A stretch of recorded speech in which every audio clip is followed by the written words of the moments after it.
একটু পর ভাবি আসলো ওর রুমে। তোমার গালে থাপ্পড়ের দাগ মনে হচ্ছে। কে মারলো আমার আদরের দেবরটাকে এত জোরে? কই? ও এটা মশা মারতে গিয়ে এমন হয়েছে। মিথ্যা বলো কেন? সত্যি বলো, না হলে আম্মুকে গিয়ে বলবো।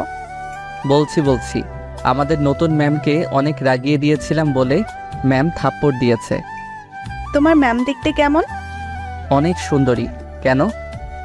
না, এমনিতেই জিজ্ঞাসা করলাম। ওকে, ওখানে মলম দিয়ে দাও, ব্যথা থাকলে কমে যাবে। হুম। রবিউলের ভাবি রুম থেকে চলে যায়। রবিউলের আর কিছু না ভেবে তারপর দিল এক ঘুম। এক ঘুমে দুপুর হয়ে গেছে। উঠে গোসল করে নামাজ পড়ে এসে খাওয়া দাওয়া করে আবার দিল ঘুম। বিকেলে বন্ধুদের সাথে আড্ডা দিতে চলে যায় রবিউল। রকিবাজকে তন্না ম্যামের বাড়ির সামনেই আড্ডা দিতে নিয়ে যায় রবিউলকে। ম্যামকে দেখে রবিউল বাড়ির সামনে সারাটা দিন ঘোরাঘুরি করে। এভাবে ম্যামকে দুদিন অনেক জ্বালায় রবিউল। এরপর থেকে ম্যাম রবিউলকে দেখলেই রেগে যায়। 3 দিন পর রবিউল ভাবছে আজ ম্যামকে সরি বলে দেবে। মাদ্রাসা ভার্সিটি গিয়ে ম্যামের জন্য অপেক্ষা করতে লাগলো। একটু পর ম্যাম আসলো ভার্সিটিতে। রবিউল ম্যামের কাছে এগিয়ে গেল। ম্যাম। তন্না ম্যাম রবিউলের দিকে তাকিয়ে হাঁটতে লাগলো। রবিউল ডাকলো, ম্যাম শোনেন। কিন্তু ম্যাম শুনলো না রবিউলের কথা। তিনি হেঁটে যাচ্ছে। রবিউল দৌড়ে গিয়ে ম্যামের সামনে দাঁড়ালো। আমার সামনে দাঁড়ালে কেন? Ma'am sorry. কিসের জন্য? এতদিন আপনার সাথে এমন ব্যবহার করার জন্য। তুমি তো ঠিক কাজ করনি। ভুল হয়ে গেছে ম্যাম, সরি আর এমন হবে না। ওকে, মাফ করে দিলাম, এখন সরো। আপনি এত রাগী কেন? তোমাকে বলতে হবে নাকি? আহ, এত রাগেন কেন? আপনি রাগলে না আপনাকে সেই লাগে। তোমাকে না। হায় হায়, রবিউল আবার রাগিয়ে দিল। সে দিল এক দৌড়। এক দৌড়ে বন্ধুদের কাছে চলে আসে রবিউল।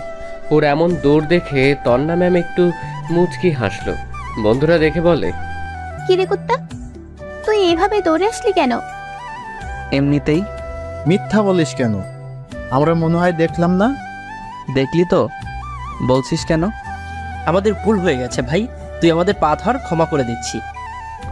রকিবের কথা শুনে সবাই আবার হাসতে লাগলো। রবি রেগে যায়। আবার হাসছিস, দিব না কি কল আজকে? সবাই একসাথে বলল, না না। এইভাবে সব সময় থাকবি।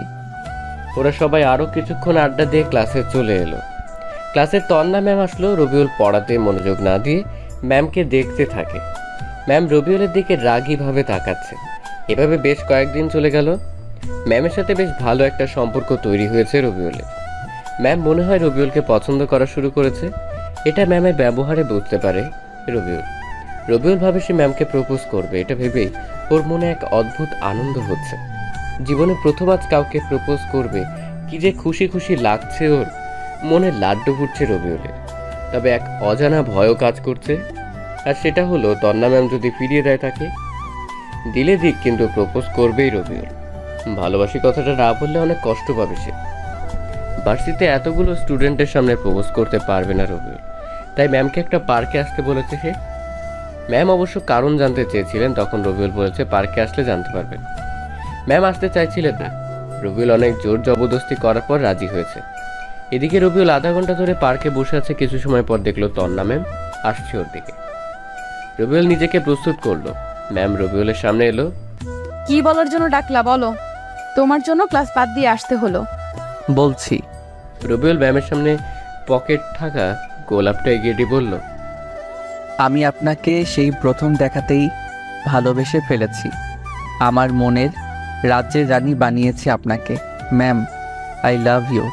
আমি আপনাকে অনেক ভালোবাসি। রবিউল কথাগুলো শেষ করতে সাথে সাথে দুই গালে দুইটা থাপ্পড় পড়লো ওর গালে। থাপ্পড়ের আওয়াজ শুনে আশেপাশের লোকজন রবিউলের দিকে তাকালো। থাপ্পড় খেতে ওর মাথা ঝিমঝিম করছে। রবিউল মাথা নিচু করে নিল। ম্যাম বলতে লাগলো, কুকুরের লেজ কখনো সোজা হয় না, ঠিক তেমনি তুইও ঠিক হবি না। তোকে ক্ষমা করাটাই ভুল ছিল। তোর সাহস কি করে হয় আমাকে প্রপোজ করার? আমি তো ভার্সিটির ম্যাম হই। ম্যাম তোর থেকে কত বছরের সিনিয়র জানিস তুই? আর কখনো আমার সামনে আসবি না। তন্না কথাগুলো বলে সেখান থেকে চলে যায়। আর রবিউল সেখানে বসে চুপিসারে কাঁদতে থাকে। আর এই হলো ওর ছ্যাঁকা খাওয়ার কাহিনী। যা ঘটেছিল তারই স্ত্রী তন্নার সাথে অনেক আগে। চলেন এবার গল্পে ফেরা যাক। রবিউলের কপালে ঝাঁটার বাড়ি পড়েছে।